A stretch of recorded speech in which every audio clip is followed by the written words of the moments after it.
കോഴിക്കോട്ട് നിന്ന് ശതാബ്ദി യാത്രയുടെ തൊട്ടു മുമ്പ് നൂറുകണക്കിന് പത്രക്കാരാ ഒരാളുടെ ചോദ്യം, തങ്ങളെ മുസ്ലിങ്ങൾ ഒറ്റക്കെട്ടാവേണ്ട സമയമല്ലേ ഇപ്പോ? അതാണ് എല്ലാവരുടെയും ഒരു വാദം, മുസ്ലിങ്ങൾ ഒറ്റക്കെട്ടാവണ്ടേ? നിങ്ങൾ ഇങ്ങനെ ജമാഅത്ത്, മുജാഹിദ്, സുന്നി, നിങ്ങളുടെ സമ്മേളനം, 100-ാം വാർഷികം, ആദർശം, തറാവീന്റെ റക്കയത്തിന്റെ കണ്ണം, പെണ്ണുങ്ങൾ ജുമാക്ക് പോണ്ടേ? നിങ്ങൾക്ക് കാലം തിരിഞ്ഞിട്ടില്ലേ? ആകെ പ്രശ്നം, പ്രതിസന്ധി, ഫാഷിസം വട്ടമിട്ട് പറക്കാണ്, മുസ്ലിങ്ങൾ ഒറ്റക്കെട്ടാവണ്ടേ തങ്ങളെ? തങ്ങള് മനോഹരമായ മറുപടി എന്താ പറഞ്ഞത്?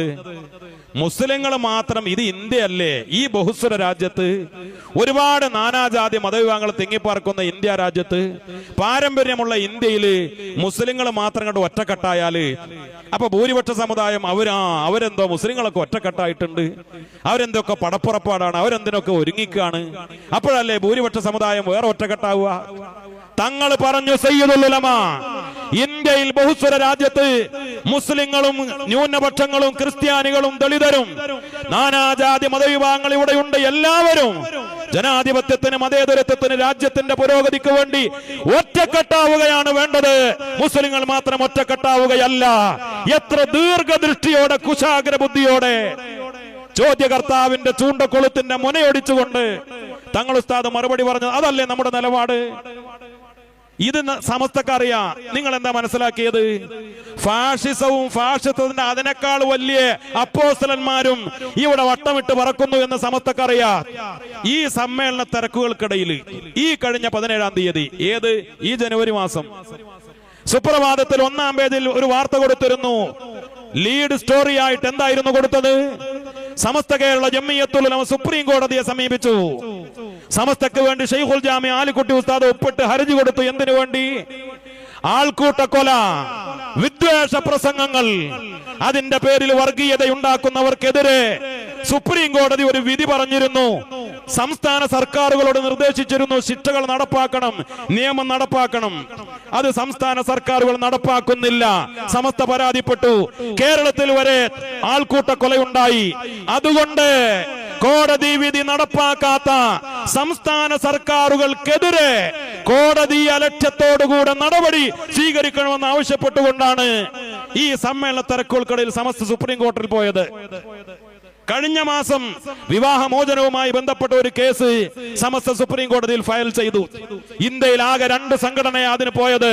ഒന്ന് സമസ്ത കേരള ജംഇയ്യത്തുൽ ഉലമ, മറ്റൊന്ന് all India Muslim personal law board. ഈ ഉമ്മത്തിനെ, ഇന്ത്യയിലെ മുസ്ലിങ്ങളെ മൊത്തത്തിൽ ബാധിക്കുന്ന വലിയ പ്രതിസന്ധിയുള്ള ഒരു കാര്യമായിരുന്നു അത്. 20-ലധികം കേസുകൾ സമസ്ത സുപ്രീം കോടതിയിൽ വാദിക്കുന്നുണ്ട്. JJ act, juvenile justice act, ആരാധനാലയ സംരക്ഷണ നിയമം, അനന്തരാവകാശ നിയമം, ഹിജാബ്, ഏക സിവിൽ കോഡ്, പൗരത്വ ബില്ല്, വഖഫ് ബില്ല് ഉൾപ്പെടെ. വഖഫ് ബില്ലിൽ 170 കേസുകളാ. ആദ്യത്തെ 10 കേസുകളിൽ ഒന്ന് സമസ്തയുടെ കേസാ. 160 കേസ് ഇന്ന് വരെ കോടതി ഫയൽ തുറന്നു നോക്കിയിട്ട് പോലുമില്ല. അഭിമാനത്തോടെയാണ് പറയുന്നത്, ഈ ഉമ്മത്തിന്റെ ന്യൂനപക്ഷങ്ങളുടെ അവകാശ സംരക്ഷണത്തിന് വേണ്ടി കൃത്യവിലോപമില്ലാതെ സമയാസമയത്ത് കോടതിയിലും ഹൈക്കോടതിയിലും നിയമപരമായും ഭരണാധികാരികളുടെ മുന്നിലുമൊക്കെ ധീരമായി പറഞ്ഞുകൊണ്ടിരിക്കുന്ന നേതൃത്വം സമസ്ത കേരള ജംഇയ്യത്തുൽ ഉലമക്കുണ്ട്. പക്ഷേ സമസ്തയുടെ അടിസ്ഥാന ലക്ഷ്യം സുന്നത്ത് ജമാഅത്ത് പറയലാണ്. സമസ്തയുടെ അടിസ്ഥാന ലക്ഷ്യം ഈ ഉമ്മത്തിന്റെ ഈമാൻ സലാമത്താക്കലാണ്. ഞാൻ കൂടുതൽ നീട്ടുകയല്ല. ബഹുമാനപ്പെട്ട ശൈഖുന കണ്ണിയത്ത് ഉസ്താദ് നമ്മുടെ തൊട്ടടുത്തല്ലേ? ബഹുമാനപ്പെട്ട സൈനുൽ ഉലമ ശൈഖുന ചെറുശ്ശേരി ഉസ്താദ് നമ്മുടെ തൊട്ടടുത്തല്ലേ? നമ്മുടെ മഹാന്മാരായ നേതൃത്വം അൽഹംദുലില്ലാഹ് ഏറ്റവും അവസാനം സമസ്തയുടെ നേതൃത്വം യാത്ര പറഞ്ഞു പോയ കാസർകോട്ടെ മൊഗ്രാലിലെ ശൈഖുന UM ഉസ്താദ്, നമുക്ക് അത്ഭുതം തോന്നാറുണ്ട്. ഇവരൊക്കെ എങ്ങനെയാ മരിച്ചത്? നല്ല മാസം, നല്ല ദിവസം, നല്ല രാവ്, ഉളൂഓടുകൂടെ പുഞ്ചിരിയോടുകൂടെ കലിമ ചൊല്ലിയിട്ട് ഖുർആൻ ഓതിക്കൊണ്ടിരിക്കുമ്പോ സുജൂദിൽ കിടന്നിട്ട് നോമ്പ് നോറ്റിട്ട് ഇങ്ങനെ നല്ല മരണമല്ലേ ഈ സുന്നി നേതാക്കൾക്കൊക്കെ പറയാനുള്ളത്? ഇതിനാ നമ്മൾ സമസ്തക്കാരായത്, അതിനാ നമ്മൾ മൗലിദ് ഓതുന്നത്, ഹദ്ദാദ് ചൊല്ലുന്നത്, അതിനാണ് ഈ പുണ്യകർമ്മങ്ങളൊക്കെ നിലനിർത്തി പോരുന്നത്. ഇതിനെതിരാകുന്ന കാര്യങ്ങൾ വരുമ്പോ നമുക്കതിൽ വേദനയുണ്ടാകും. ഞാൻ നേരത്തെ പറഞ്ഞല്ലോ, ചുഴലി മൗലവി എന്ന വഹാബി പുരോഹിതനാണ് പറഞ്ഞത് ഈ പള്ളികളൊക്കെ അമ്പലങ്ങളാണ്. 10,000-കണക്കിന് പള്ളികൾ കേരളത്തിലുണ്ട്, സുന്നികളുടെ പള്ളി, ഇതൊക്കെ അമ്പലങ്ങളാണ്. ഈ പള്ളിയിലെ ഇമാമമാരൊക്കെ പൂജാരിമാരാ. എന്തേ കാരണം? അവിടെ കുത്തുബിയത്ത് ചൊല്ലുന്നു എന്നാ വിഷയം. ഇവർക്ക് കുത്തുബിയത്ത് പറ്റൂല, ഹദ്ദാദ് പറ്റൂല, മൗലിദ് പറ്റൂല, റാത്തീബ് പറ്റൂല. സമസ്ത കേരള ജംഇയ്യത്തുൽ ഉലമ ഈ വിഷയമായ ആശയങ്ങൾക്കും ആദർശങ്ങൾക്കും എതിരായവർക്കെതിരെ നടപടി സ്വീകരിക്കും. നിങ്ങൾ ചിന്തിച്ചു നോക്ക്, 1965 ഷെയ്ഖുന ഖുത്ബി ഉസ്താദ് സമസ്തക്ക് കത്ത് കൊടുത്തയക്കുകയാണ്. ഖുത്ബി ഉസ്താദിന്റെ അവസാന കാലഘട്ടമാണ്. മുഷാവറ അംഗമാണ്, പക്ഷേ യോഗത്തിന് വരാൻ വയ്യ, ക്ഷീണിതനാണ്. കത്ത് കൊടുത്തയച്ചു. സമസ്തയുടെ പ്രസിഡന്റ് മഹാനായ ഷെയ്ഖുന കണ്ണിയത്ത് ഉസ്താദാണ്, ജനറൽ സെക്രട്ടറി ശംസുൽ ഉലമയാണ്. 65 കത്ത് കൊടുത്തയച്ചു. കത്തിൽ എഴുതിയത് എന്താ? വളരെ അടിയന്തരമായി തബ്ലീഗ് ജമാഅത്തിനെ കുറിച്ചും നൂർഷാ ത്വരീഖത്തിനെ കുറിച്ചും പഠനം നടത്തിയിട്ട് അതിന്റെ അപകടം പൊതുസമൂഹത്തെ, ജനങ്ങളെ അറിയിക്കണം. കാരണം ഖുത്ബി തങ്ങൾ പഠിച്ചിട്ടുണ്ട്, തബ്ലീഗ് ജമാഅത്ത് തെറ്റാണ്, അപകടമാണ്. നൂർഷാ ത്വരീഖത്ത് തെറ്റാണ്, അപകടമാണ്. കത്ത് വായിച്ചു. 5 അംഗ സമിതിയെ നിയോഗിച്ചു. അവര് പഠന റിപ്പോർട്ട് സമർപ്പിച്ചു. തബ്ലീഗ് ജമാഅത്ത് ബിദ്ഈ സംഘടനയാണ് സമസ്ത പ്രഖ്യാപിച്ചു. അതിന്റെ പേരിൽ അഭിപ്രായ വ്യത്യാസം ഉണ്ടായി. മുഷാവറയിൽപ്പെട്ട ആളുകൾ വരെ അഭിപ്രായ വ്യത്യാസത്തിലായി. കാരണം ഇവറ്റ നല്ല സാധുക്കൾ, വലിയ കെട്ട്, വാല്, പോക്കറ്റിൽ അറാക്കിന്റെ കൊള്ളി, അത്തറും കുപ്പി, നല്ല ജുബ്ബ, എപ്പോഴും നിസ്കാരം, നോമ്പ്, എപ്പോഴും സുന്നത്ത് നിസ്കാരം, ഖുർആനോത്ത്, എപ്പോഴും പള്ളിയിൽ, പോസ്റ്ററില്ല, കൊടികട്ടലില്ല, സമ്മേളനമില്ല, പ്രചരണമില്ല, റാലിയില്ല, ഒന്നുമില്ല. ഇത്ര നല്ല മനുഷ്യന്മാരെ ബിദ്അത്ത് എന്ന് പ്രഖ്യാപിക്കുമ്പോൾ അത് വലിയ അപകടമല്ലേ? ഉൾക്കൊള്ളാൻ തയ്യാറായില്ല. പല ആളുകളും സമസ്തയിൽ നിന്ന് ഇറങ്ങിപ്പോയി. പിന്നീട് ബോധ്യപ്പെട്ട ആളുകൾക്കൊക്കെ പല ആളുകളും തിരിച്ചു വന്ന്. വേറെ കാര്യം, അതിന്റെ പേരിലാണ് അഖില കേരള ജംഇയ്യത്തുൽ ഉലമ ഉണ്ടായത്. നമുക്ക് ചരിത്രം അറിയാം. പാണക്കാട് സയ്യിദ് PMS പൂക്കോയത്തങ്ങൾ സമസ്തയുടെ കൂടെ നിന്നു. തബ്ലീഗ് ജമാഅത്തുകാർ ആയിരക്കണക്കിനുണ്ട്. അവര് തലേക്കെട്ട്, വാല് നീളം കൂടെ ഉള്ളവരാണ്.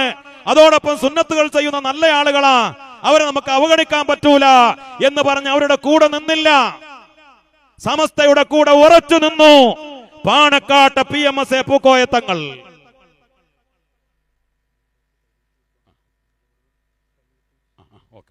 സമസ്ത കേരള ജംഇയ്യത്തുൽ ഉലമയുടെ ഓരോ നിർണായക തീരുമാനങ്ങൾ വന്നപ്പോ MES-നെതിരെ സമസ്ത തീരുമാനിച്ചു. MES നല്ല വിദ്യാഭ്യാസ സംവിധാനം അല്ലേ?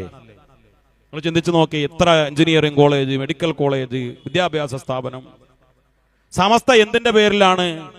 ഇസ്ലാമിക വിരുദ്ധമായ, ശരീഅത്ത് വിരുദ്ധമായ, ദീനി വിരുദ്ധമായ, സുന്നി വിരുദ്ധമായ കാര്യങ്ങൾ അഭിപ്രായം പറഞ്ഞപ്പോ സമസ്ത ശംസുൽ ഉലമ അവർക്കെതിരെ തീരുമാനം പ്രഖ്യാപിച്ചു. സയ്യിദ് അബ്ദുറഹ്മാൻ ബാഫഖി തങ്ങൾ സമസ്തയുടെ തീരുമാനം മുസ്ലിം ലീഗിന്റെ സ്റ്റേറ്റ് കമ്മിറ്റിയിൽ കൊണ്ടുപോയി അവതരിപ്പിച്ചു. MES-നെതിരെ മുസ്ലിം ലീഗും തീരുമാനം പ്രഖ്യാപിക്കുകയാണ്. വലിയ വിദ്യാഭ്യാസ സംവിധാനമാണ് അത്. ഈ ഉമ്മത്തിന് ആവശ്യമാണ്. ഭാവിയിൽ മുസ്ലിങ്ങൾക്ക് എല്ലാവർക്കും വിദ്യാഭ്യാസം വേണം. അതുകൊണ്ട് നമ്മൾ മിണ്ടാതിരിക്കണ്ട എന്ന് പോലും അല്ല പറഞ്ഞത്. ഇതായിരുന്നു നമ്മുടെ നിലപാട്. ആലുവ ത്വരീഖത്തിനെതിരെ സമസ്ത തീരുമാനമെടുത്തു. ശിഹാബ് തങ്ങളുള്ള കാലം, സയ്യിദ് മുഹമ്മദ് അലി ശിഹാബ് തങ്ങളും ഉമർ അലി ശിഹാബ് തങ്ങളുള്ള കാലം, ശിഹാബ് തങ്ങള് വളാഞ്ചേരിയിലെ ജീലാനി പള്ളിയിൽ പല പരിപാടികൾക്കും പോയിരുന്നു, ആലുവ ത്വരീഖത്തിന്റെ പരിപാടിക്ക്. കാരണം ആലുവ ത്വരീഖത്തിലുള്ള പല ആളുകളും സമസ്തയിലുണ്ടായിരുന്നു, മുഷാവറയിൽപ്പെട്ട ആളുകൾ വരെ ഉണ്ടായിരുന്നു. പക്ഷേ സമസ്ത തീരുമാനം പ്രഖ്യാപിച്ചപ്പോ സയ്യിദ് മുഹമ്മദ് അലി ശിഹാബ് തങ്ങളും ബഹുമാനപ്പെട്ട ഉമർ അലി ശിഹാബ് തങ്ങളും ഒക്കെ സമസ്തയുടെ കൂടെ നിന്നു. കാരണം സമസ്ത ദീനാണ്, സുന്നത്ത് ജമാഅത്താണ്. അവർ വെറുതെ ഒരു കാര്യം പറയൂല. ഒരു കാര്യം ഉറച്ച നിലപാടോട് പറയാം. അങ്ങനെയല്ലേ അതിന്റെ പാരമ്പര്യം. ഞാൻ അവസാനിപ്പിക്കുകയാണ്. സമസ്ത എന്ത് കാര്യം തീരുമാനിച്ചാലും ചരിത്രം അങ്ങനെയാണ്. ഇപ്പോ ചെറിയ ഭിന്നതകളോ അഭിപ്രായ വ്യത്യാസത്തിനൊക്കെ ഒരു കാരണം ഉണ്ടായത് എന്താ? CIC-ക്കെതിരെ സമസ്ത തീരുമാനം പ്രഖ്യാപിച്ചു. ഞാൻ നീട്ടി പറയല്ല. ഒരു കാര്യം മനസ്സിലാക്കണം, CIC-ക്കെതിരെ സമസ്ത ആദ്യം കടന്നെടുത്ത് തീരുമാനം ഉണ്ടാക്കിയതല്ല, മറിച്ച് ആദ്യം CIC സമസ്തയെ ഒഴിവാക്കി. അതല്ല ഉണ്ടായത്. ഒരു കാര്യം നിങ്ങൾ ഒറ്റ ഉദാഹരണം മനസ്സിലാക്കിയാൽ മതി. 2004 CIC-യുടെ ഭരണഘടന സൊസൈറ്റി ആക്ട് പ്രകാരം രജിസ്റ്റർ ചെയ്തു. പ്രസിഡന്റ് പാണക്കാട് സയ്യിദ് ഹൈദർ അലി ശിഹാബ് തങ്ങളെ ഒപ്പിട്ട് കൊടുത്തിട്ടുള്ളത്. CIC ഭരണഘടനയിലെ ഒന്നാമത്തെ ലക്ഷ്യം എന്താണ്? കോഴിക്കോട് ഫ്രാൻസിസ് റോഡ് ആസ്ഥാനമായി പ്രവർത്തിക്കുന്ന സമസ്ത കേരള ജംഇയ്യത്തുൽ ഉലമയുടെ ആശയങ്ങളും ആദർശങ്ങളും തീരുമാനങ്ങളും അനുസരിച്ചുള്ള മതഭൗതിക സമന്വയ വിദ്യാഭ്യാസ സ്ഥാപനങ്ങൾ ഉണ്ടാക്കുക. 2022 ഭരണഘടനയിൽ നിന്ന് സമസ്തയെ വെട്ടി CIC-ക്കാര്. സമസ്തയുമായി ഒരു ബന്ധവുമില്ലാത്ത വിധം ഭരണഘടന ഭേദഗതി ചെയ്തു. സമസ്തയുടെ പ്രസിഡന്റ് ഉപദേശക സമിതിയിൽ ഉണ്ടായിരുന്നു. അത് കേവലം മുഷാവറയിലെ ഏതെങ്കിലും ഒരു പ്രതിനിധി എന്നാക്കി മാറ്റി സമസ്തയുടെ പ്രസിഡന്റിനെ വെട്ടിമാറ്റി.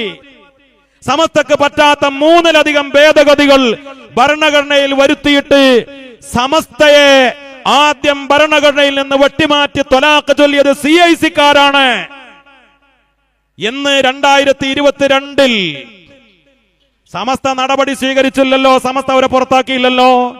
നിരന്തരമായ ചർച്ചകളും മസലഹത്ത് ചർച്ചകളും ഒക്കെ ആയി മുന്നോട്ട് പോയി. അതൊന്നും അനുസരിക്കാതെ വന്നപ്പോഴല്ലേ സമസ്ത നടപടി സ്വീകരിച്ചത്. ഞാൻ വിശദീകരിക്കുകയല്ല. 4-5 മണിക്കൂർ പറഞ്ഞാൽ തീരാത്ത നാൾ വഴികൾ സമസ്തയും CIC-യും തമ്മിലുണ്ട്. അതിൽ ഏതെങ്കിലും ഒരു ഭാഗത്ത് സമസ്തക്ക് പിഴവ് പറ്റി എന്ന് പറഞ്ഞാൽ ഞങ്ങൾ ഈ പരിപാടി അവസാനിപ്പിക്കും.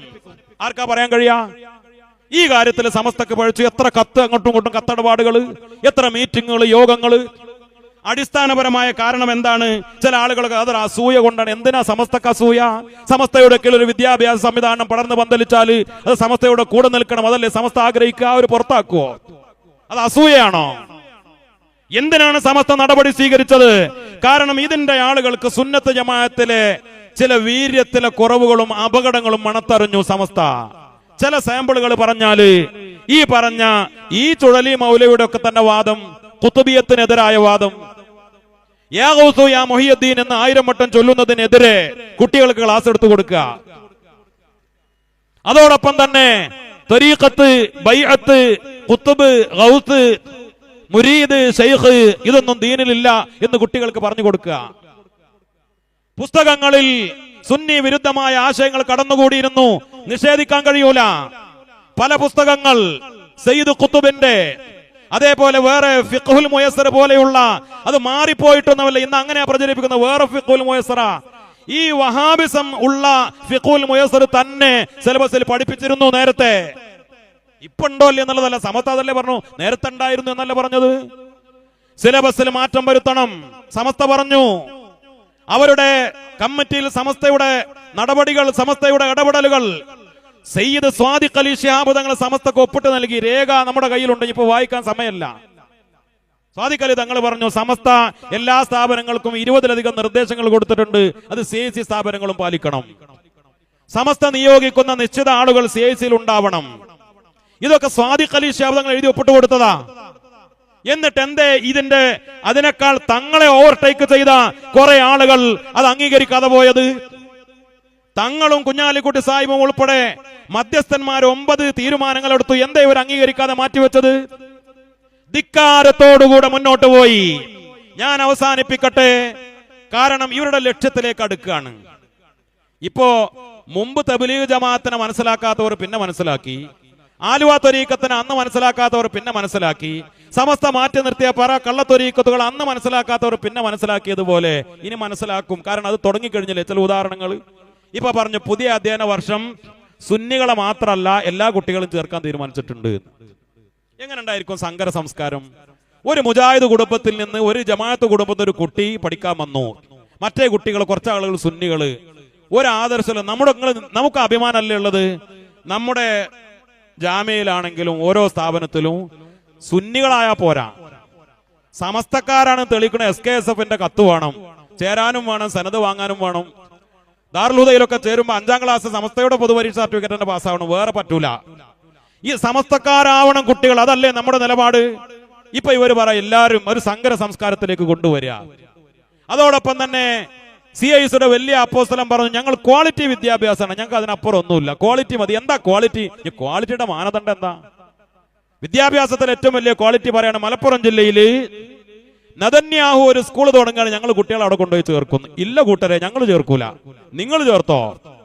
നദന്യാഹുവിന്റെയും അതേപോലെ റൊണാൾഡ് ട്രംപിന്റെയും അവരുടെ സാമ്രാജ്യത്വത്തിന്റെ എത്ര ടൈ വില കൂടിയതാണെങ്കിലും കോട്ടന്റെ വലുപ്പമുണ്ടായാലും എന്ത് ഇംഗ്ലീഷ് ഫ്ലുവന്റായി ഒഴുക്കി വിട്ടാലും ശരി, അവരുടെ സ്കൂളിൽ മലപ്പുറത്തെ കുട്ടികളെ കൊണ്ടു ചേർക്കാൻ നിങ്ങൾ സർട്ടിഫിക്കറ്റ് കൊടുത്താൽ ഈ ഉമ്മത്ത് തയ്യാറാവൂല. അതല്ല ക്വാളിറ്റി. ക്വാളിറ്റി അമേരിക്കയിലാണ്, ക്വാളിറ്റി അത് ഇസ്രായേലിലാണ്. ഈ ചിന്തയാണ് നിങ്ങളെ നശിപ്പിച്ചത്. ആ ക്വാളിറ്റി അല്ല ഉമ്മത്തിന് വേണ്ടത്. ഇവിടെ ദീൻ വേണം. ഇവിടെ വിദ്യാഭ്യാസം വേണം. ഇവിടെ ഗഫൂർ അൻവരിയുടെ ഒരു മുത്താലിം ഈ പള്ളി ദർസ് പഠിച്ചത് അമേരിക്കയിൽ പോയി പ്രബന്ധം അവതരിപ്പിച്ചത്. ഒരു സമന്വയ സ്ഥാപനത്തിലും പഠിച്ചിട്ടില്ല, ഒരു അറബി കോളേജിലും പഠിച്ചിട്ടില്ല. ഷെരീഫ് നിലാമി എന്ന് പറയുന്ന കുട്ടി ഈ മുദരിസുമാരെ ദർസിൽ പഠിച്ച അമേരിക്കയിൽ പോയി പ്രബന്ധം അവതരിപ്പിച്ച് പ്രസംഗിച്ചു. യോഗ്യരായ മക്കൾ ഇവിടെയുണ്ട്, നല്ല വിദ്യാഭ്യാസമുള്ള ഇംഗ്ലീഷ് ഫ്ലുവന്റായി സംസാരിക്കുന്ന PG-യും ഡിഗ്രിയും PhD-യും ഒക്കെ ഉള്ള മക്കളുണ്ട്, സമസ്തയുടെ കീഴിലുണ്ട്, അതിനുള്ള വിദ്യാഭ്യാസ സംവിധാനങ്ങളുണ്ട്. സനാഇയ, ഫാദില, ഫദീല, എന്തൊക്കെ സംവിധാനങ്ങൾ, ജൂനിയർ കോളേജുകൾ, മറ്റുള്ള ദേവാ സ്ഥാപനങ്ങൾ, അവരൊക്കെ ആഗ്രഹിക്കേണ്ടത് സമസ്തയുടെ കീഴിൽ. അതിൽ അഭിമാനമല്ലേ നമുക്ക്? എന്തിനാ ഈ ഓവർടേക്ക് അത് പുറത്തു ചാടുന്നത്? സമസ്തയുടെ കീഴിലാവണ്ടേ? അതല്ലേ വേണ്ടത്? ഞാൻ അവസാനിപ്പിക്കട്ടെ. നമ്മുടെ മദ്രസകളൊക്കെ സമസ്തയുടെ കീഴില, നമ്മുടെ പള്ളികളൊക്കെ സമസ്തയുടെ കീഴില. ഇപ്പൊ സയ്യിദുൽ ഉലമ പറഞ്ഞു സമസ്തയുടെ കീഴിൽ മഹല്ലുകളെയൊക്കെ വിളിച്ചു ചേർക്കും, ബഹുമാനപ്പെട്ട സമസ്തയുടെ കീഴിൽ രജിസ്റ്റർ ചെയ്യണം എന്ന് പറഞ്ഞ ഉദ്ദേശം എന്താ? സമസ്തയുടെ കീഴിൽ അല്ലെങ്കിൽ നോക്ക്, നമ്മുടെ സമസ്ത ഉണ്ടായതിനു ശേഷം വന്ന പള്ളികളുടെ ഒക്കെ ആധാരം, മദ്രസകളുടെ ആധാരത്തിൽ എഴുതി വെച്ചു സമസ്തയുടെ കീഴില. ഭരണഘടനയിലൊക്കെ എഴുതി വെച്ചു സമസ്തയുടെ കീഴില. 10,000-ലധികം വരുന്ന മദ്രസകൾ സമസ്തയുടെ കീഴിലാണ് എന്ന് ആധാരത്തിലും ഭരണഘടനയിലും എഴുതി വെച്ചതാ. വേറെ ഒരു സംഘടനക്കും ദീനീ സ്ഥാപനങ്ങളിൽ, മദ്രസകൾ, പള്ളികളിൽ, നമ്മുടെ അറബി കോളേജുകളിൽ ഒന്നും അധികാരമില്ലല്ലോ. എല്ലാ അറബി കോളേജിന്റെ ഭരണഘടനയിലും ആധാരത്തിലും സമസ്തയുടെ കീഴിൽ. അത് നമുക്ക് അഭിമാനമല്ലേ? ഇവർക്ക് ആദ്യം ഉണ്ടായ അസുഖം ഹൈദർലി തങ്ങളുടെ കാലത്ത് സർട്ടിഫിക്കറ്റ് കൊടുക്കുമ്പോൾ വാഫി സർട്ടിഫിക്കറ്റിൽ തഹത്ത ഇഷ്റാഫി സമസ്ത കേരള ജമിയത്തുൽ ഉലമ എഴുതാൻ മടി കാണിച്ചു. തങ്ങൾ അത് എഴുതണം എന്ന് പറഞ്ഞു. ഹൈദർലി തങ്ങള് സമസ്ത നേരിട്ട് ഇതിൽ ഇടപെടുന്നതിന് മുമ്പ് അതൊക്കെ കഴിഞ്ഞുപോയ ചരിത്ര ഞാൻ നീട്ടുകയല്ല. അതുകൊണ്ട് എല്ലാവർക്കും കാര്യം പിന്നീട് മനസ്സിലാകും. സമസ്തയായിരുന്നു ശരി. സമസ്തയുടെ 100 കൊല്ലത്തെ ഒരു തീരുമാനവും തെറ്റായിട്ടില്ല, ഒരു പ്രമേയവും തെറ്റായിട്ടില്ല. ഇന്ന് സമസ്തക്ക് തെറ്റി, സമസ്തക്ക് പഴച്ചു, അങ്ങനെ പറയാൻ പാടില്ലായിരുന്നു, തീരുമാനിക്കാൻ പാടില്ലായിരുന്നു, അത് തെറ്റായി പോയി, CIC-ക്കെതിരെ പറയാൻ പാടില്ലായിരുന്നു, അതിങ്ങനെ തീരുമാനിക്കാൻ പാടില്ലായിരുന്നു എന്ന് പറയുന്ന ആളുകളെ നിങ്ങൾക്ക് ഇൻഷാ അല്ലാഹ് ഇന്നല്ലെങ്കിൽ നാളെ അതൊക്കെ തിരിച്ചറിവുണ്ടാകും എന്ന് മാത്രം പറഞ്ഞുകൊണ്ട് ഞാൻ അവസാനിപ്പിക്കുകയാണ്. നമുക്ക് സമസ്തയുടെ കീഴിൽ ഒറ്റക്കെട്ടായി മുന്നോട്ട് പോകണം. അതാണ് ഏറ്റവും പ്രധാനപ്പെട്ട കാര്യം. അതാണ് ഏറ്റവും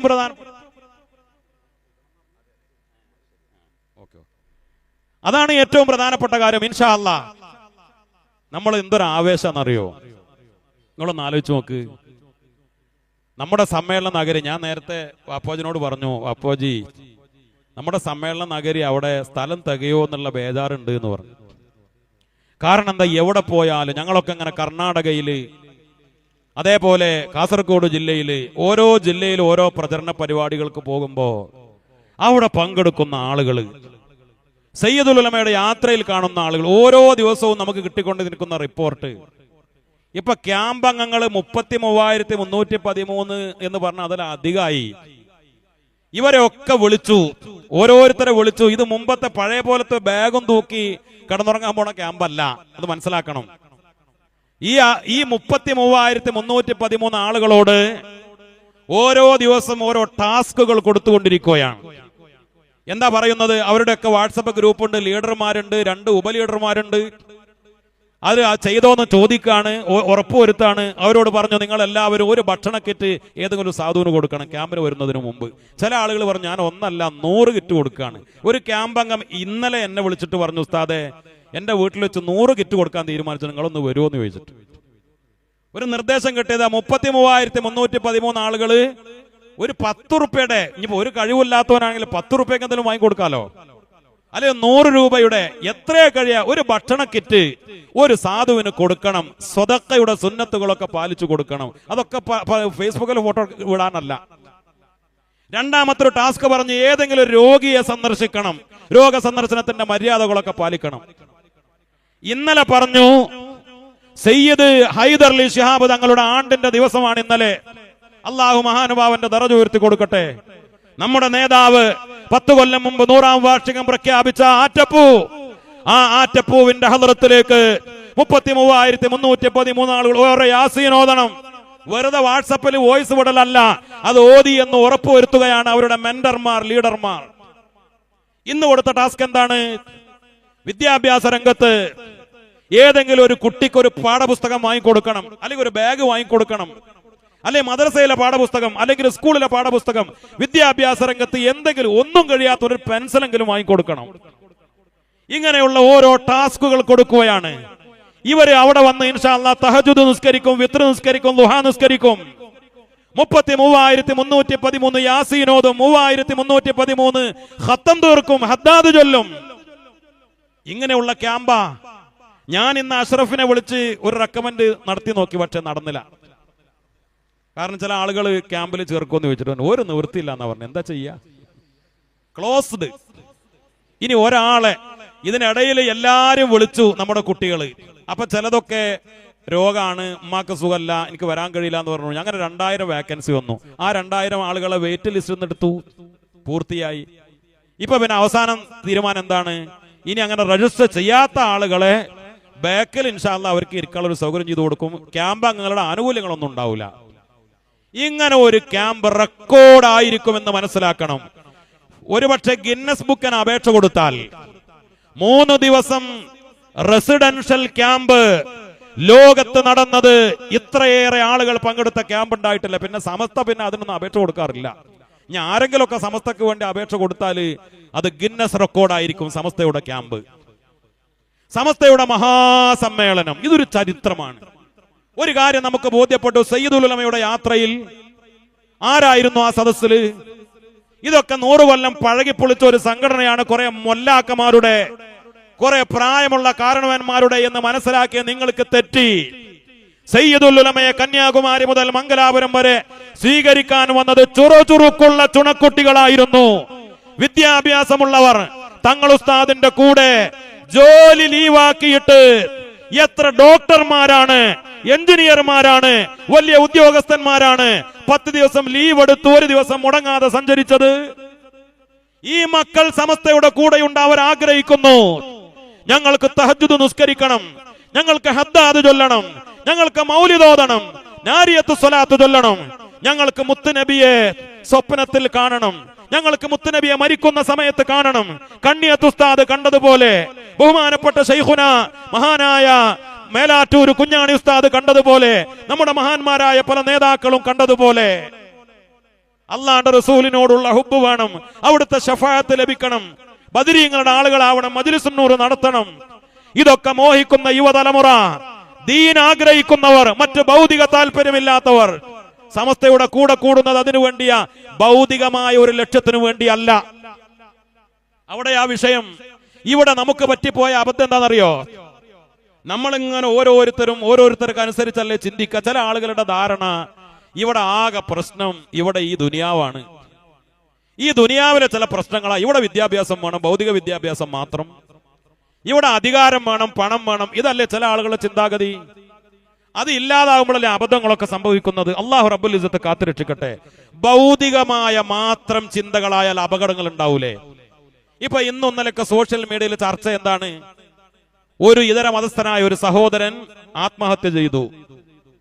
അതിന്റെ പേരിലുള്ള കോലാഹലങ്ങളല്ലേ? ഒരു പെൺകുട്ടി, ആ പെൺകുട്ടിയുമായി ബന്ധപ്പെട്ട കാര്യം. എന്തേ കാരണം? ഈ ഉമ്മത്തിന് ദീനീ ബോധമില്ലാതെ പോയാൽ, ഈ ഉമ്മത്തിലെ പെൺകുട്ടികൾക്ക് ദീനിയായ അച്ചടക്കമില്ലാതെ പോയാൽ, അതിൽ നിന്ന് പെണ്ണിനെ വലിച്ചുവാരി അങ്ങാടിയിലേക്കിട്ട് ഡാൻസ് കളിപ്പിക്കാനും കൂത്താട്ടം നടത്താനും സോഷ്യൽ മീഡിയയിൽ വൃത്തികേടോടെ ആറാടാനും അനുമതി കൊടുത്താൽ ഇതിനേക്കാൾ വലിയ അപകടം ആ മാറാപ്പ് പലരും പേറേണ്ടി വരും. ഇത് തിരിച്ചറിഞ്ഞുകൊണ്ടാണ് എത്ര പിന്തിരിപ്പന്മാരെന്ന് പറഞ്ഞാലും, എത്ര യാഥാസ്ഥിതികർ എന്ന് മുദ്രകുത്തിയാലും, എത്ര പഴഞ്ചന്മാരെന്ന് ആക്ഷേപിച്ചാലും സമസ്ത നിലപാട് പറയുന്നത്. സ്ത്രീ വിദ്യാഭ്യാസത്തിന്റെ കാര്യത്തിലും സ്ത്രീകൾ പൊതുരംഗത്തിറങ്ങുന്ന കാര്യത്തിലൊക്കെ സമസ്തക്കൊരു നിലപാടുണ്ടല്ലോ. അതിനർത്ഥം സ്ത്രീ വിദ്യാഭ്യാസത്തിന് എതിരാണെന്നാണോ? അല്ലല്ലോ. ഇതാ ഈ കഴിഞ്ഞ ദിവസമാണ് ഫാദില ബിരുദം നേടിയ ആയിരക്കണക്കിന് കുട്ടികൾക്ക് ബഹുമാനപ്പെട്ട സമസ്ത ബിരുദം നൽകിയത്, സനത് നൽകിയത്. സമസ്തയുടെ കീഴിൽ സനാഇയ ബിരുദധാരിണികളായ പണ്ഡിതകളാ വളർന്നു വരാൻ പോകുന്നത്. ഓരോ സ്ഥാപനങ്ങളിലൂടെ എത്രയെത്ര 10,000കണക്കിന് ഹാഫിളത്തുകൾ, ആലിമത്തുകൾ, സമസ്തക്കാര്, സുന്നി സ്പിരിറ്റുള്ള പെൺകുട്ടികൾ. ഡിഗ്രി ഉണ്ട്, PG ഉണ്ട്, അവർക്ക് PhDക്ക് പോകാം, ഏത് വിദ്യാഭ്യാസത്തിലും ഉന്നതിയിലേക്കൊക്കെ പോകാം. സമസ്ത തടസ്സം നിൽക്കുന്നുണ്ടോ? പക്ഷേ വേഷത്തിലും സംസ്കാരത്തിലും അച്ചടക്കം കണിശമായി സമസ്ത പറയുന്നുണ്ട്. സ്ത്രീകൾ ജുമുഅ ജമാഅത്തിന് പള്ളിയിലേക്ക് പോകാൻ പാടില്ല, സമസ്ത പറയുന്നുണ്ട്. സ്ത്രീയുടെ പൊതുരംഗ പ്രവേശനത്തിന് മാനദണ്ഡങ്ങളുണ്ട്. ആണും പെണ്ണും ഇടകലരുന്നതിന് നിയമങ്ങളുണ്ട്. കണിശമായ ദീനിന്റെ നിയമങ്ങളാ, സമസ്തയുടെ നിയമമല്ല, മുത്തുനബിയുടെ നിയമങ്ങളാ, ഇമാമിങ്ങൾ പഠിപ്പിച്ച നിയമങ്ങളാ. അതിനപ്പുറം കണ്ടം ചാടിയാൽ ഈ വലിയ മാറാപ്പുകളൊക്കെ ഈ ഉമ്മത്ത് ഏറ്റെടുക്കേണ്ടി വരും. എന്ത് ലിബറലിസം എന്ന് പറഞ്ഞിട്ട് വെറുതെ വായ്ത്താരി നടത്തിയത് കൊണ്ടായില്ല. ഏറ്റവും അപകടകരമായ ലിബറലിസം മതത്തിനകത്ത് നടന്നുകൊണ്ടിരിക്കുന്ന ലിബറലിസമാണ്. മതത്തിനകത്ത് നടന്നുകൊണ്ടിരിക്കുന്ന യുക്തിവാദങ്ങളാണ്. മതത്തിനകത്ത് നടന്നുകൊണ്ടിരിക്കുന്ന ഈ അപകടങ്ങളാണ്, ആപത്തുകളാണ്. അതിനെ തിരിച്ചറിഞ്ഞുകൊണ്ടാണ് സമസ്ത കേരള ജംഇയ്യത്തുൽ ഉലമ പ്രതിരോധവുമായി മുന്നോട്ട് പോകുന്നത്. അതിവിടെ നിലനിൽക്കണമെന്ന ആഗ്രഹമുള്ളത് കൊണ്ടാണ് പുതിയ തലമുറയിലെ വിദ്യാഭ്യാസമുള്ള മക്കൾ സയ്യിദുൽ ഉലമയുടെ കൂടെ നിൽക്കുന്നത്. സയ്യിദുൽ ഉലമയെ കാണുമ്പോ ഈ ആവേശവും ആദരവും നൽകുന്നത്, സമസ്തയുടെ മുശാവറയെ ബഹുമാനിക്കുന്നത്, ആദരിക്കുന്നത്. അവർക്കൊക്കെ ഒരു നിലപാടുണ്ട്. അല്ലാഹു റബ്ബുൽ ഇസ്സത്ത് അവർക്കൊക്കെ ദീർഘായുസ്സിനെ പ്രദാനം ചെയ്യട്ടെ. ബഹുമാനപ്പെട്ട ഉസ്താദ് മുക്ക ഉമർ ഫൈലി ഉസ്താദ് ഇവിടെ ഇങ്ങോട്ട് കടന്നു വരും. എന്തിനാണ് വെറുതെ ആ മനുഷ്യനെയൊക്കെ ഇങ്ങനെ വേട്ടയാടിക്കൊണ്ടിരിക്കുന്നത്? ഞങ്ങളൊക്കെ സയ്യിദുൽ ഉലമയെ, സമസ്തയുടെ മുശാവറ അംഗങ്ങളെ, മുക്ക ഉമർ ഫൈലി ഉസ്താദ് കേവലം മുശാവറ അംഗം മാത്രമല്ലല്ലോ, സംസ്ഥാന സെക്രട്ടറിമാരിൽ ഒരാളല്ല. എന്തുകൊണ്ടാണ് ആദരിക്കുന്നത്, ബഹുമാനിക്കുന്നത്, ഇഷ്ടപ്പെടുന്നത്? അവരെയൊക്കെ അടുത്തറിയുന്നത് കൊണ്ടാണ്, അവരുടെയൊക്കെ നിലപാട് അറിയുന്നത് കൊണ്ടാണ്. ഉസ്താദ് വരുന്നതിന് മുമ്പായതുകൊണ്ട് പറയാലോ, ഞാനൊരിക്കൽ ചേളാരിയിൽ ഒരു യോഗത്തിന് വേണ്ടി പോയി. ഉസ്താദ് നേരത്തെ എത്തിയിട്ടുണ്ട്. അപ്പൊ ഇങ്ങനെ ഡോറ് തുറന്ന് കയറിയപ്പോ ഉസ്താദ് ഒറ്റക്കാണ്, വേറെ ആരുമില്ല. അപ്പൊ ഇരുന്ന് ഇങ്ങനെ ഖുർആൻ ഓതിക്കൊണ്ടിരിക്കുകയാണ്. ഇപ്പൊ അടുത്ത ആരോ ഒരു ഫേസ്ബുക്കിൽ ഇട്ടിരുന്നു, ഉസ്താദ് ഫ്ലൈറ്റിൽ ഇപ്പൊ അടുത്തൊരു യാത്ര അന്തമാനിലേക്ക് പോകുമ്പോ ഖുർആൻ ഓതിക്കൊണ്ടിരിക്കുകയാണ്. ഇതാണ് നമ്മുടെ നേതാക്കളുടെ രീതി. ഇതെന്തേ നിങ്ങൾ ആരും മനസ്സിലാക്കാതെ പോയത്? ഇബാദത്തിന്റെ കാര്യത്തിലും നിസ്കാരത്തിന്റെ കാര്യത്തിലും ആ കണിശത ഉള്ളത് കൊണ്ടാണ് ഒരു സ്റ്റേജിൽ വെച്ച് നിസ്കരിക്കേണ്ടതും. അപ്പൊ അതും ആക്ഷേപാക്കിയില്ലേ? സ്റ്റേജിൽ വെച്ചിട്ട് സയ്യിദുൽ ഉലമ നിസ്കരിച്ചിട്ടില്ലേ? സ്റ്റേജിൽ വെച്ചിട്ട് സ്വാദിഖ് അലി ശിഹാബ് തങ്ങൾ നിസ്കരിച്ചിട്ടില്ലേ? അതേ വിഷയത്തിൽ അന്ന് തന്നെ ഈ പൗരത്വ വിഷയവുമായി, ഏക സിവിൽ കോഡുമായി ഒക്കെ ഉണ്ടായ സമരങ്ങളിൽ കോഴിക്കോട്ടെ കടപ്പുറത്ത് തന്നെ നിസ്കരിച്ചിട്ടില്ലേ? നമ്മൾ നിസ്കരിക്കാറില്ലേ? സ്റ്റേജിലും സമ്മേളന നഗരിയിലൊക്കെ നിസ്കാരത്തിന്റെ സമയം നിസ്കരിക്കണ്ടേ? ചിലപ്പോ ബാക്കിയുള്ളവർ നിസ്കരിക്കുന്നില്ല എന്ന് കണ്ടാൽ നമ്മൾ നിസ്കരിക്കാതിരിക്കണോ? ആ കാര്യത്തിലൊക്കെ അവരെ കുറിച്ച് വ്യക്തിപരമായി അറിയാം. പട്ടിക്കാട് ജാമ്യയിൽ പഠിക്കുമ്പോ റാങ്ക് വാങ്ങിയ ആളാ. ശംസുൽ ഉലമയുടെ ഗുരുത്വവും പൊരുത്തവും നേടിയ ആളാ.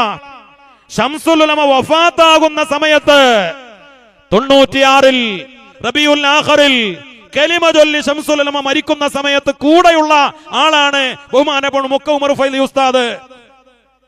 പിന്നെ അവരുടെയൊക്കെ ചില കണിശമായ നിലപാടിന്റെ പേരിൽ പല ആളുകളും തെറ്റിദ്ധരിപ്പിച്ച് ഈ വ്യാജമായ ആരോപണങ്ങൾ നടത്തുമ്പോഴാ പ്രശ്നം. ബഹുമാനപ്പെട്ട ഉസ്താദ് അബ്ദുൽ ഹമീദ് ഫൈലി അമ്പലക്കടവിനെ പോലെ അവരൊക്കെ അല്ലേ നമുക്ക് നമ്മുടെ ഈ വഴി? അവരല്ലേ സത്യത്തിൽ പാണക്കാട്ടെ സാദാത്തുക്കളെ, എല്ലാ തങ്ങന്മാരെ ഒക്കെ ഇത്രയേറെ ബഹുമാനിക്കാനും ആദരിക്കാനും ഒക്കെ നമ്മെ പഠിപ്പിച്ചത്? പിന്നെ നിരന്തരമായി ചാനലുകൾ ഇങ്ങനെ പറഞ്ഞ് പർവ്വതീകരിച്ചു. അത് പൊതുവെ കുറെ ആളുകൾ തെറ്റിദ്ധരിച്ചു. ഞങ്ങൾക്കൊക്കെ തമാശയെ പറയാറുണ്ട്, ഒരു ചർച്ച നടക്കുകയാണെങ്കിൽ ആദ്യം മീഡിയ വണ്ണ പറയാം, ജമാഅത്തുകാർ അതാ പോകുന്നു ലീഗ് വിരുദ്ധര്, ഇതാ വരുന്നു ലീഗ് അനുകൂലികൾ. ഇതാരാ ഇങ്ങനെ ഈ പ്രചരണം കൊണ്ടുവന്നത്? ഈ ചാനലുകാരല്ലേ. ഇത് കേട്ട് വിശ്വസിക്കുന്ന ആളുകൾ അത് ശരിയാന്ന് വിചാരിക്കും, അത്രേ ഉള്ളൂ. ഇതിങ്ങനെ നിരന്തരം പറഞ്ഞു, അതാ പോകുന്നു, ഇതാ വരുന്നു, പാണക്കാട് വിരോധികള്, ഇതാ പാണക്കാട്ട് അനുകൂലികള്. ഇങ്ങനെ രണ്ടാക്കി വെറുതെ തമ്മിലടിപ്പിക്കുന്ന ഈ കുതന്ത്രകാരികളെയാ നമ്മൾ തിരിച്ചറിയണം. നമ്മുടെ നേതാക്കളെ നമ്മൾ മനസ്സിലാക്കണം. സയ്യിദുൽ ഉലമ എന്ന നായകനെ എന്തിനാണ് നിങ്ങൾ ഇങ്ങനെ മനസ്സ് വേദനിപ്പിക്കുന്നത്? നിങ്ങൾ ഇങ്ങനെ കുത്തിനോവിക്കുന്നത്? സോഷ്യൽ മീഡിയകളിൽ, വാട്സപ്പ് ഗ്രൂപ്പുകളിൽ, ഫേസ്ബുക്ക് പേജുകളിൽ എത്ര മോശമായിട്ടാണ് തങ്ങൾ ഉസ്താദിനെ ആക്ഷേപിച്ചുകൊണ്ടിരിക്കുന്നത്. എന്തിന്റെ പേരിൽ? സമസ്തയുടെ പ്രസിഡന്റ് ആയതിന്റെ പേരിലോ? സയ്യിദുൽ ഉലമ എന്ന് ജനങ്ങളും മഹാപണ്ഡിതന്മാരും വിളിക്കുന്നതിന്റെ പേരിലോ? എന്താണ് നിങ്ങൾക്ക് വേദന? തങ്ങൾ ഉസ്താദ് ചില നിലപാട് സ്വീകരിക്കുന്നതിന്റെ പേരിലോ? നമുക്ക് ഓർമ്മയുണ്ട്, വഖഫ് വിഷയവുമായി ബന്ധപ്പെട്ട് സമരം നടക്കുമ്പോ തങ്ങൾ ഉസ്താദ് ഒരു കാര്യം പറഞ്ഞു. എന്തേ പറഞ്ഞത്? പള്ളികളിൽ സമരം വേണ്ട. അത് പറഞ്ഞിട്ടില്ലായിരുന്നുവെങ്കിൽ എന്തായിരുന്നു കേരളത്തിന്റെ അവസ്ഥ? അന്നത്തെ വിഷയം എന്താണ്? കേരള ഗവൺമെന്റ് വഖഫ് ബോർഡിൽ ആകെ ഇത് ചില ആളുകളൊക്കെ പർവ്വതീകരിച്ച് ഇപ്പോൾ കേന്ദ്ര ഗവൺമെന്റ് കൊണ്ടുവന്ന വഖഫ് ബില്ല് ഭീകരമായ നിയമമാണ്. അതിന്റെ 1% പോലും ബേജാറാവേണ്ട കാര്യമല്ല അന്നത്തെ വിഷയം. കാരണം അന്നത്തെ വിഷയം ഒരു വഖഫ് സ്ഥാപനത്തെയും ബാധിക്കുന്ന വിഷയമല്ല. അന്നത്തെ വഖഫ് വിഷയം ഒരു പള്ളിയെ ഒരു മദ്രസയെ ബാധിക്കുന്ന വിഷയമല്ല. പിന്നെ എന്തുള്ളൂ? വഖഫ് ബോർഡിന്റെ ഓഫീസുകളിൽ ജോലി ചെയ്യുന്ന ഒരു 120 ഉദ്യോഗസ്ഥന്മാരുണ്ട്. ഓല ജോലിയും ശമ്പളവും അതുമായി ബന്ധപ്പെട്ട വിഷയം മാത്രമേ ഉള്ളൂ. ആ ജോലിക്കാരെ നിയമിക്കുന്നത് PSC മുഖേന ആവണം എന്ന് ഗവൺമെന്റ് പറഞ്ഞു. എല്ലാ മുസ്ലിം സംഘടനകളും മുത്തഫഖുൻ അലൈഹി ആയിട്ട് പറഞ്ഞു PSCക്ക് വിടാൻ പാടില്ല. സമസ്തയും പറഞ്ഞു, സയ്യിദുൽ ഉലമയും അതാ പറഞ്ഞത്. പിന്നെ ആ വിഷയത്തിൽ നമുക്ക് സെമിനാർ നടത്താം, കോഴിക്കോട്ട് ടൗൺ ഹാളിൽ യോഗം നടത്താം, എല്ലാ മുസ്ലിം സംഘടനകളും ഒന്നിച്ച് നിവേദനം കൊടുക്കാം, എന്തും നടത്താം. പക്ഷെ തങ്ങൾ ഉസ്താദിന് പള്ളിയിൽ സമരം വേണ്ട. കാരണം പള്ളിയിൽ പല ആളുകളുണ്ടാവും. കാരണം അത് പല മഹല്ലുകളിൽ നിന്നും അതിന്റെ റിപ്പോർട്ട് സമസ്തക്ക് കിട്ടി. ആ വിഷയം പള്ളിയിൽ പറഞ്ഞാൽ അവിടെ അടിപിടി ഉണ്ടാകും. പല പാർട്ടിക്കാരുല്ലേ, ഭരണപക്ഷത്തെ അനുകൂലിക്കുന്നവരുണ്ടാകും, പ്രതികൂലിക്കുന്നവരുണ്ടാകും. അപ്പൊ അവിടെ ആ വിഷയം പറഞ്ഞാൽ ചിലപ്പോൾ അവരെ എതിർത്താൽ പള്ളിയിൽ അടിപിടി ഉണ്ടാവും. ഇത് മാത്രം ഭയപ്പെട്ടുകൊണ്ടാണ് തങ്ങൾ ഉസ്താദ് പള്ളിയിൽ പറയരുത് എന്ന് പറഞ്ഞത്. അല്ലാതെ PSCക്ക് വിടണമെന്ന് പറയാനല്ല. മുഖ്യമന്ത്രി പറഞ്ഞില്ലേ, മതസംഘടനകളുടെ അഭ്യർത്ഥന മാനിച്ചിട്ടാണ് പിന്നെ ആ നിയമം പിൻവലിച്ചത് എന്ന് പിന്നീട് പറയുകയും ചെയ്തില്ലേ. സമസ്ത കേരള ജംഇയ്യത്തുൽ ഉലമ ഇടപെടുന്നു എന്നതിന്റെ പേരിൽ അതിലാണോ? പിന്നെ തങ്ങൾ ഉസ്താദ് നമുക്ക് വേണ്ടി പല കാര്യത്തിലും ഇടപെട്ടു. കോവിഡ് കാലത്ത് മുസ്ലിങ്ങളുടെ ജനാദ സംസ്കരണവുമായി ബന്ധപ്പെട്ട് മുഖ്യമന്ത്രിയെ ഫോണിൽ വിളിച്ചു പറഞ്ഞു, ഞങ്ങളുടെ ആവശ്യം ഇന്നതാണ്. ഒരു നിവേദക സംഘത്തെ തിരുവനന്തപുരത്തേക്ക് പറഞ്ഞയച്ചു. ഞങ്ങളുടെ ആവശ്യം രേഖാമൂലം കൊടുത്തു. അതേപോലെ കോവിഡ് കാലത്ത് ജുമുഅ നടത്തുന്നതുമായി ബന്ധപ്പെട്ട് 40 ആളുകൾക്ക് അനുമതി കിട്ടിയപ്പോൾ ജുമുഅക്ക് അനുമതി വേണം, സയ്യിദുൽ ഉലമ ആവശ്യപ്പെട്ടു. പലതും അനുഭാവപൂർവ്വം ഗവൺമെന്റ് പരിഗണിച്ചു. സമസ്ത പറഞ്ഞപ്പോ അത് UDFും LDFും ഏത് ഗവൺമെന്റ് അംഗീകരിക്കാറുണ്ടല്ലോ. അത് പറഞ്ഞതാണോ വിഷയം? സയ്യിദുൽ ഉലമ മന്ത്രിമാരെ വിളിക്കാൻ പാടില്ല, സമസ്ത തിരുവനന്തപുരത്തേക്ക് പോകാൻ പാടില്ല, മന്ത്രിമന്ദിരങ്ങളിൽ MLA ക്വാർട്ടേഴ്സിൽ അല്ലെങ്കിൽ നിയമസഭയിൽ സെക്രട്ടേറിയറ്റിൽ തലയെക്കെട്ടുള്ള ആളുകളെ കാണാൻ പാടില്ല. ഇതൊക്കെയല്ലേ ചില ആളുകളുടെ പരാതി. അവിടെ തലയെക്കെട്ടുകാരെ കണ്ടു, അതൊക്കെ ചില ആളുകളുടെ പരാതി. ഇത് സ്വാഭാവികമായി കാലം മാറുമ്പോൾ അതൊക്കെ നടക്കൂലേ? സമസ്തക്ക് ഒരു പത്രം വന്നു, ജനങ്ങൾ അത് ഏറ്റെടുത്തു. അപ്പൊ സമസ്തക്ക് പത്രം ഉണ്ടാവാൻ പാടില്ല, സമസ്ത വലിയ സമ്മേളനം നടത്താൻ പാടില്ല, സയ്യിദുൽ ഉലമ വലിയ യാത്ര നടത്താൻ പാടില്ല, സയ്യിദുൽ ഉലമ പത്രസമ്മേളനം നടത്താൻ പാടില്ല. ഇതൊക്കെ അല്ലേ വിഷയം? എന്നപ്പോ പത്രസമ്മേളനം നടത്തിയിട്ട് എന്തെങ്കിലും പ്രയാസം ഉണ്ടായിട്ടുണ്ടോ? ആർക്കെങ്കിലും പ്രയാസം ഉണ്ടായിട്ടുണ്ടോ? ഒന്ന് ആലോചിച്ച് നോക്കി. ഞാൻ അവസാനിപ്പിക്കുകയാണ്.